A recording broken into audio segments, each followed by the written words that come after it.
J'ai vu la bande-annonce de Aquaman et de Shazam. DC doit passer à l'offensive parce que depuis Justice League, ça va plus du tout. Marvel, c'est le seul qui a jugé que ce n'était pas nécessaire d'être présent à la Comic-Con parce que, hey, nous, on n'a plus rien à prouver. Débrouillez-vous DC. J'ai analysé la bande-annonce du film Aquaman et voilà ce qui en ressort. Déjà, on commence par le père biologique de Arthur Curry. Cet acteur n'est autre que Temuera Morrison, à qui on rend l'appareil. Dans Green Lantern, c'est lui qui se fait récupérer par Hal Jordan.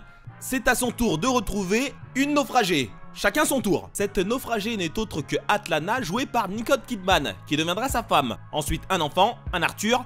Magnifique. Elle possède un trident, le même que Justice League, donc Arthur possède depuis le début le trident de sa mère. Il en changera quand il deviendra roi, accompagné, je suppose, de son nouveau costume que l'on a déjà vu au Comic-Con. Arthur Petit se fait charrier par des gamins.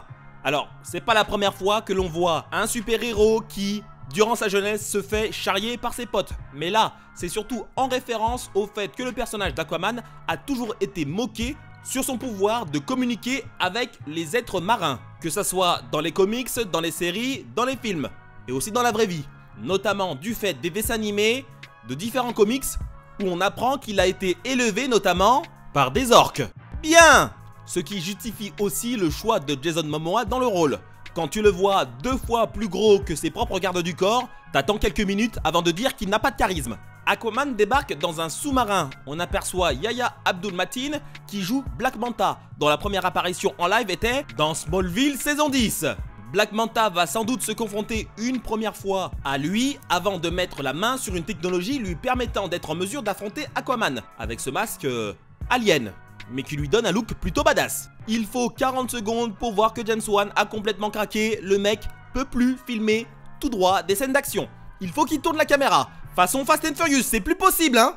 James, calme-toi. On nous amène dans le monde d'Atlantis. Regardez. Comparé entre ça, là, et ça.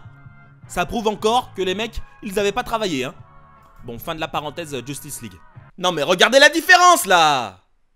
Ah, je m'énerve. Je me calme. Fin de la parenthèse Justice League. Vous auriez dû garder Zack Snyder, ça vous apprendra. Fin de la parenthèse Justice League. Pendant tout cet enchaînement d'actions, on le voit s'entraîner avec une personne. Ce que l'on ne voit pas, ce personnage, c'est Vulko. Vulko, c'est l'un des plus grands fidèles de Aquaman. Il va l'aider à maîtriser ses pouvoirs et à également garder un lien avec le monde marin. Alors, dans la bande-annonce, on le voit pas très bien. Allez, je vous montre une image. De rien. Enfin, on a l'occasion d'apercevoir les Trenchers, des créatures purement instinctives, capables de blesser Arthur Curry par la force de leur mâchoire. Rien que ça. Ils ont un gros avantage par la force, mais un gros désavantage par l'intelligence. Ah bah oui, ils sont assez stupides pour suivre une simple lumière rouge. Enfin, il devrait y avoir un autre Némésis pour affronter Aquaman, le roi Orm, son demi-frère. Dans le film, ils sont demi-frères par la mère. Dans le comics, c'est par le père. On sent qu'ils vont se livrer une bataille à la Killmonger, qu'Aquaman va prendre le trône d'Atlantis et que Orm va avoir le seum façon Belgique en demi-finale de la Coupe du Monde. Orm donnera une technologie d'Atlantis à Black Manta, le mettant en mesure de pouvoir se confronter à l'homme aquatique. Voilà ce que j'ai analysé de cette bande-annonce qui annonce un film plutôt prometteur. Mais j'espère que ce film-là marquera une résurrection de l'univers DC parce qu'ils en ont besoin les mecs, hein.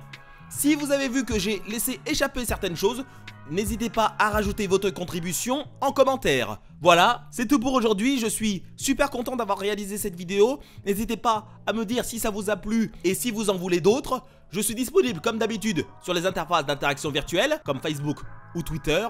Et d'ici là, n'oubliez pas que la meilleure place au cinéma, c'est la place du milieu. Allez, ciao!